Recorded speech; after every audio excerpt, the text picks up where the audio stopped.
Shalom semuanya, puji Tuhan kita kembali siap untuk beristirahat dan tidur setelah seharian beraktivitas, khususnya pada hari Senin ini. Saudara semua bisa melewati hari ini, kita percaya itu semua karena kemurahan Tuhan.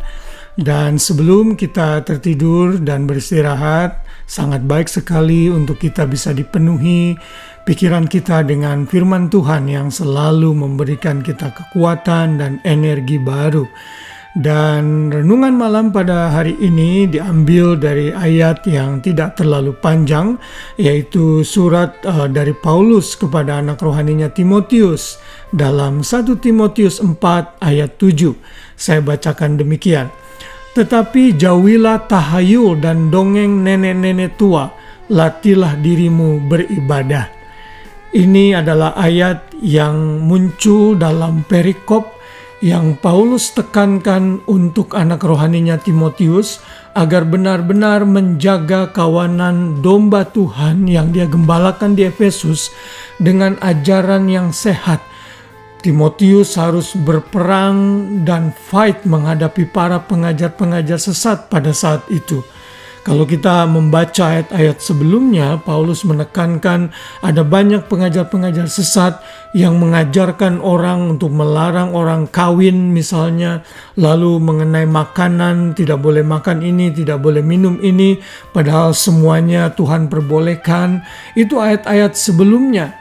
Lalu di dalam ayat yang ke-6 sebelum ayat hafalan kita, Paulus kembali menekankan agar Timotius benar-benar komit menjadi hamba Tuhan, menjadi pelayan Tuhan yang sungguh-sungguh share firman Tuhan, sungguh-sungguh membagikan kebenaran firman tanpa kompromi terhadap ajaran-ajaran yang Tuhan larang dan tidak sesuai dengan firman Tuhan. Dan inilah tugas dari semua hamba Tuhan, termasuk saya, untuk memberikan ajaran yang sehat, ajaran yang benar sesuai firman Tuhan. Nah, di dalam ayat kita 1 Timotius 4 ayat 7 ini dikatakan jauhilah tahayul. Tahayul ini diambil dari kata Yunani mutos. Dari kata ini keluar kata myth dalam bahasa Inggris, myth, atau mitos dalam bahasa Indonesia. Tentunya tahayul ini adalah cerita-cerita atau ajaran-ajaran yang tidak memiliki kebenaran yang hakiki di dalam firman Tuhan.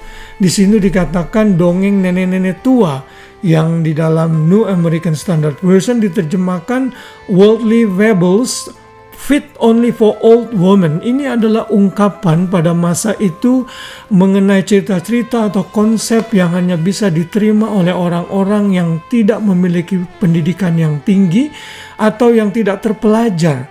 Dan dongeng-dongeng seperti ini seringkali dimasukkan di dalam ajaran Alkitab untuk menakut-nakuti orang.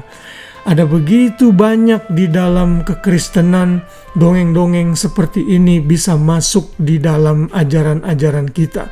Dan kita mesti hati-hati dan mesti benar-benar memilah. Firman Tuhan dalam ayat yang lain mengatakan test every spirit. Kita mesti membandingkan setiap ajaran yang ada dengan firman Tuhan. Kalau tidak cocok, kita harus menolaknya. Lalu bagian berikutnya dikatakan latihlah dirimu beribadah. Sekali lagi kata ibadah keluar di sini dan diambil dari kata Yunani, yaitu eusebia, yang berarti godliness atau kekudusan. Paulus berkata, jangan dengarkan dongeng-dongeng nenek-nenek tua, dongeng-dongeng yang tidak sesuai dengan kebenaran firman Tuhan, yang sekalipun ada di perjanjian lama terkadang tidak cocok lagi diterapkan di perjanjian baru. Kita mesti tinggalkan itu.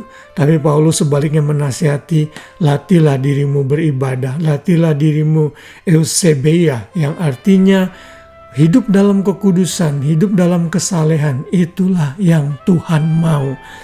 Kiranya renungan ini kembali mengingatkan kita bahwa ibadah, penyembahan, pelayanan kepada Tuhan mengharuskan kita dan menghasilkan kehidupan yang penuh dengan kekudusan dan kesalehan. Kiranya sebelum kita beristirahat sepanjang malam, renungan ini kembali mengingatkan kita sehingga esok hari kita menjadi pribadi yang lebih baik lagi. Kita makin rajin beribadah, makin hidup dalam kekudusan, dan kejarlah kebaikan. Itulah yang Tuhan mau, karena itulah ibadah yang sejati. Selamat beristirahat, selamat malam. Ingat selalu Tuhan penjaga Israel akan menjaga kita semua di sepanjang malam. Bahkan Ia akan memberkati kita selama kita tertidur lelap, sehingga besok pagi kita bisa bangun dengan tubuh yang sehat, menjalankan aktivitas dengan sukacita. Tanggalkan segala beban kita dan serahkan hidup kita di sepanjang malam dalam naungan Tuhan. Tuhan Yesus memberkati kita semua. Have a blessed night. Shalom.